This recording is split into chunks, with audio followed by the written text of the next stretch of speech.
حضرت عمر رضی اللہ عنہ کے دور میں دو شخص آپس میں لڑتے ہوئے ان کی دربار میں داخل ہوئے اور ایک دوسرے کے اوپر وہ الزام تراشی کرنے لگے کہ تو میرا بھائی نہیں ہے، میرے باپ کی ملکت کا وارث میں اکیلا ہوں۔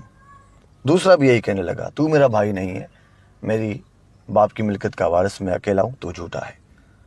جب یہ فیصلہ حضرت عمر کے سامنے رکھا گیا تو آپ نے ان سے گواہ طلب کیے، تو ان کے پاس گواہ نہ تھے، تو فرمایا کیسے ممکن ہے یہ فیصلہ جب کہ تم ایک دوسرے کے اوپر الزام تراشی کر رہے ہو؟ تو وہ کہنے لگے کہ آپ وقت کے خلیفہ ہیں اور ہم غریبوں کے پاس اور کچھ نہیں، کہاں جائیں گے؟ آپ بغیر گواہ کے ہی ہمارا فیصلہ کریں۔ تو حضرت عمر خاموش ہوئے، سوچنے لگے۔ سوچنے کے بعد حضرت عمار یاسر سے کہنے لگے کہ شرع کے مطابق ہم نے گواہ طلب کیا لیکن ان کے پاس کوئی گواہ نہیں، تو اب یہ فیصلہ کیسے کیا جائے؟ تو حضرت عمار یاسر نے یہ مشورہ دیا، ہمیں حضرت علی سے رجوع کرنا چاہیے، کیونکہ آپ صلی اللہ علیہ وآلہ وسلم کی یہ حدیث مبارک ہے کہ تم سب میں بہترین قاضی علی ہے۔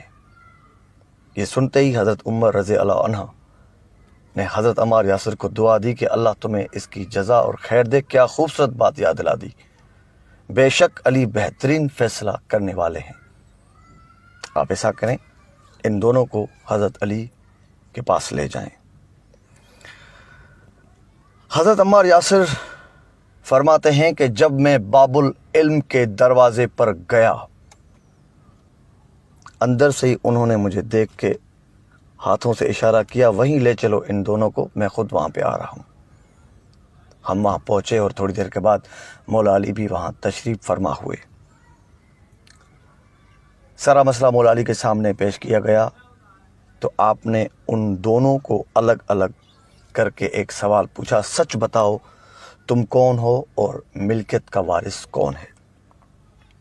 تو وہ اپنے قول پہ ڈٹے رہے اور یہی کہنے لگے کہ میں وارث ہوں، یہ میرا بھائی نہیں، جھوٹا ہے۔ دونوں کے بیان یہی تھے۔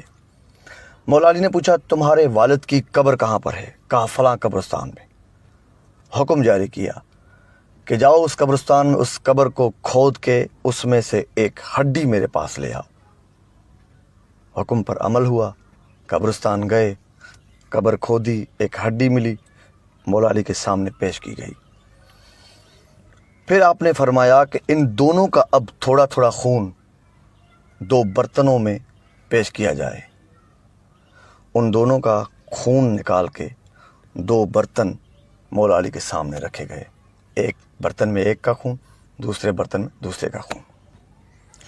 مولا علی نے وہ ہڈی اٹھائی، اس کے دو ٹکڑے کیے، ایک حصہ ایک برتن میں، دوسرا حصہ دوسرے برتن میں، اور اس برتن کو، ان دونوں برتن کو ڈھانپ دیا۔ کچھ دیر بعد جب ان کا کور ہٹایا گیا، دیکھا کہ ایک ہڈی نے پورا خون جذب کر لیا تھا اور ایک ہڈی وہ خون میں تیر رہی تھی۔ جس کے خون میں ہڈی تیر رہی تھی، مولا علی نے اس سے فرمایا کہ اگرچہ یہ تمہارا باپ ہوتا تو اس کی ہڈی تمہارا خون جذب کر چکی ہوتی، جبکہ اس کے خون کو ہڈی نے جذب کیا ہے، تو یہ دونوں باپ بیٹے ہیں اور ملکیت کا وارث یہ ہے، تو جھوٹا ہے۔ جب یہ فیصلہ سب کے سامنے ہوا تو سب مولا کی تعریف کرنے لگے، اور حضرت عمر رضی اللہ عنہ آگے بڑھے، دونوں مولا علی کے ہاتھ مبارک اپنے ہاتھ میں لیے اور بوسہ دیا، اور محبت بھری نگاہوں سے دیکھتے رہے۔ ان کی آنکھوں میں آنسو جاری ہوئے۔